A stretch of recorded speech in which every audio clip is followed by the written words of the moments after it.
Greetings everyone, my name is Electrifying and welcome back to my Let's Play of Super Danny Powered Up. In the last part, I defeated Cutman, Bubbleman, and Fireman. In this part, I'll be going after the last two World Masters, starting with Iceman. The beginning of Iceman's stage is pretty much the same as before, though with one major difference. This time, unlike Mega Man 1, we actually have water physics. Which makes sense really, as this game is based off of Mega Man 2 and 3's physics. This will become the water physics will become important in the second half part of the stage.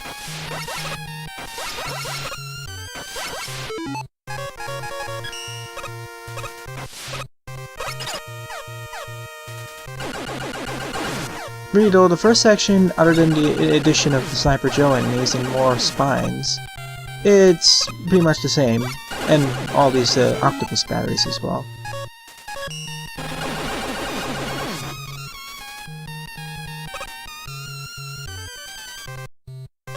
Over here is the disappearing reappearing block section, which I decided to just skip most of it by using Quick Man.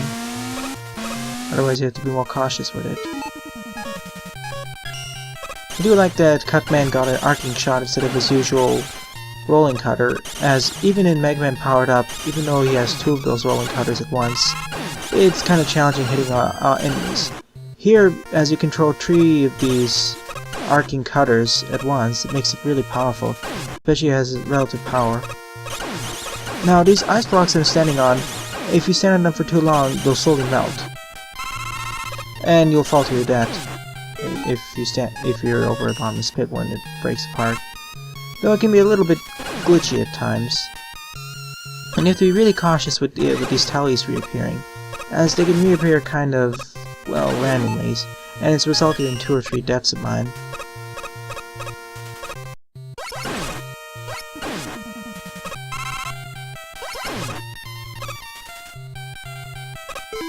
Now, here's where the stage starts to get interesting.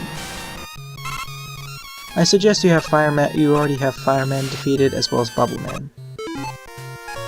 If you have Bubbleman, then you can get the power-up over here. This power-up over here it makes you immune to knockback basically.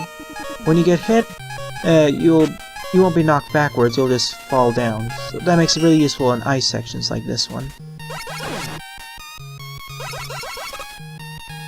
And if you have Fireman, you can melt those ice blocks on the left. But the biggest thing is that with Bubbleman, you can swim anywhere in the water, which is important for getting a secret item in both Bubbleman's stage, which I'll be revisiting in the later part of this video, as well as this part of the stage. In fact, if you defeated Bubbleman, it really makes this stage much easier to go through, especially with this segment, which wasn't in the original. Mainly because you're jumping from block to block, which slowly melt away, and you're trying to dodge all these penguins, and not trying to jump so high that you skewer yourself on the spike or fall into the bottom spikes. Being able to swim infinitely really makes this easier and more manageable. We'll be seeing another segment of this in the Wily stages.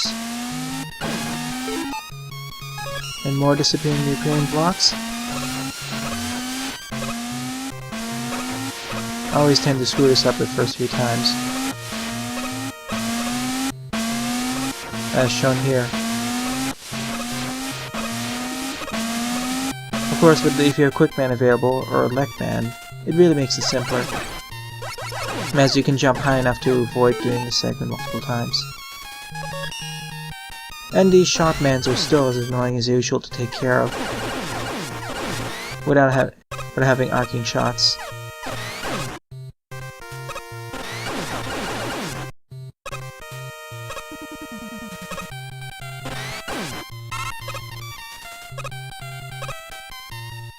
You see, traverse carefully while you have those enemies from above. Slowly take care of them. They're not as bad as Pippies, of course. And we're at the exit.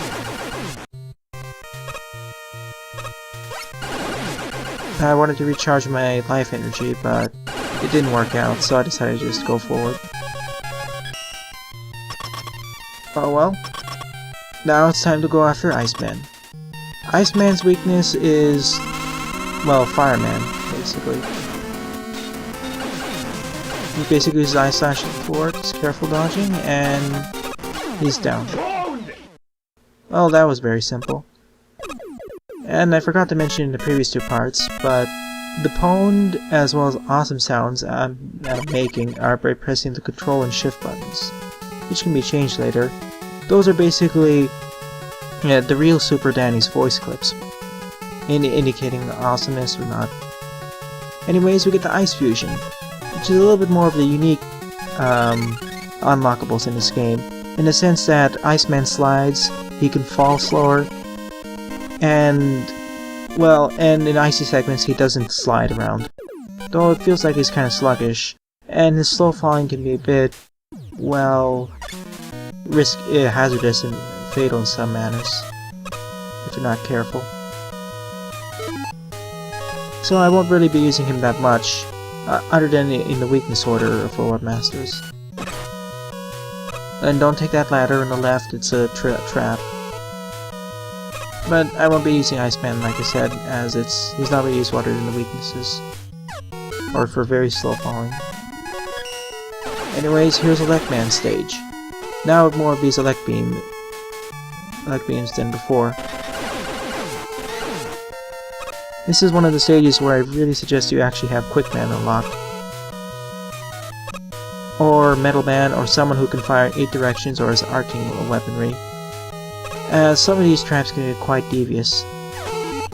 Just like in the original Mega Man, Elec Man stage is one of the more tougher ones, especially with all these high damage traps. It's about as vertical as in the original stage, though it has some new horizontal segments added. You can either take the route here with all these turrets, or you can just take the path on the right with all those Elec beams.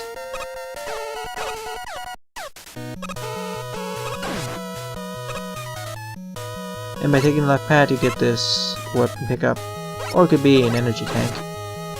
I mean dew tank, I apologize. This segment.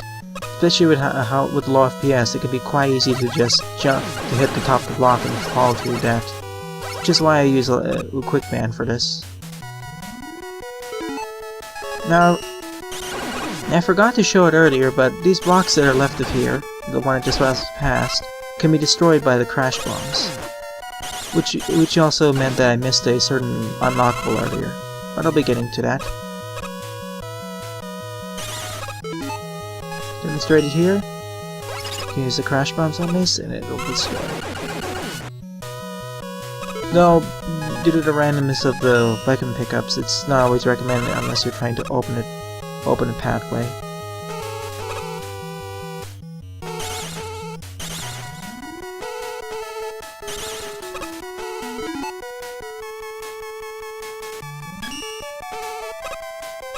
I really wanted to take out that spine on the right before traversing, but apparently it wasn't necessary.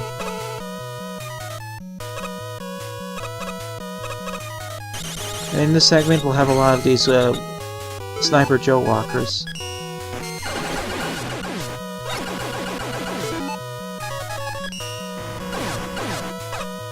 And as expected, they're annoying as usual. Though Fireman's Fire Wave or Firestorm can really easily take them out. Of course, at this point I decided to just ignore them, as they still take a lot of damage and they don't have a weapon like the air shooter which can one-shot them. The second you have to slide past a lot of these Elec beams. If you have Quick Man and time it right, you can skip most of them. I decided to farm some health here, but due to the way the energy pickups work in this game, it's kind of stingy.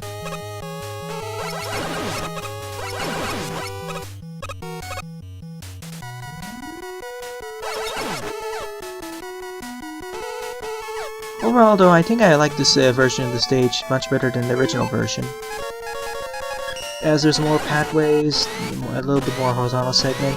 It's more challenging certainly, but I feel it's less annoying.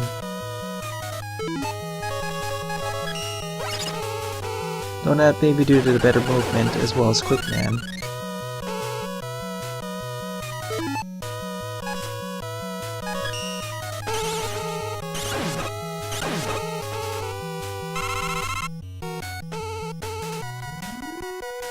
Now, just like in the original stage, we basically have an item pickup on the right. Before it was the magnet beam, but now it's the energy balancer. To get it, well, unlike the original game, the elect beam will not destroy these blocks. And we don't have the super arm, so we have to use the crash bombs to blow it up. Make sure you have enough weapon energy left to destroy 3 of them at once. Or 3 of them. The energy balancer works in previous Mega Man games as expected. Refills the weapon energy of the lowest transformation here. Or lowest fusion, to be precise. Though you have to be in the main forms in order for that to happen.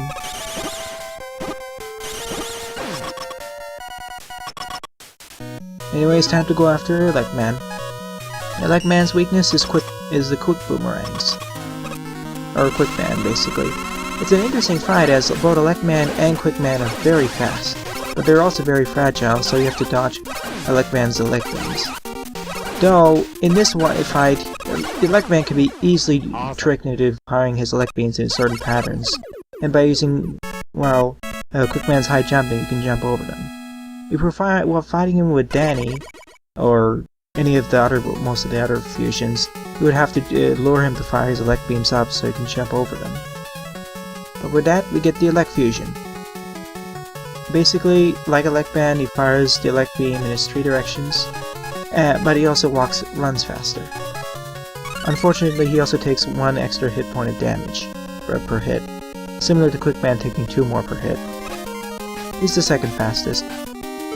Anyways, back at Bubble Man stage, I skipped over this crevice. It's not actually a bottomless pit.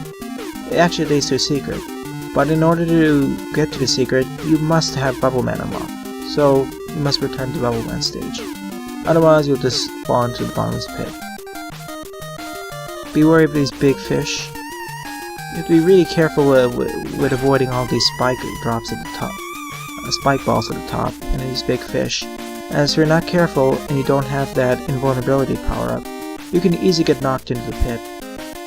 I was very lucky to survive when getting chomped by that fish. And our reward, first reward for going through this is all these secret tanks. Unfortunately, we got most of the weapon energy. Our second unlockable is the Skull outfit, which dresses Super Danny and in, well, an evil form, with spiky hair, red eyes, and, well, nothing else. It's basically another costume. Back in Cupman stage, I completely missed this outfit in the first one. If you have Crash Man, you can destroy these blocks and open a secret on the right.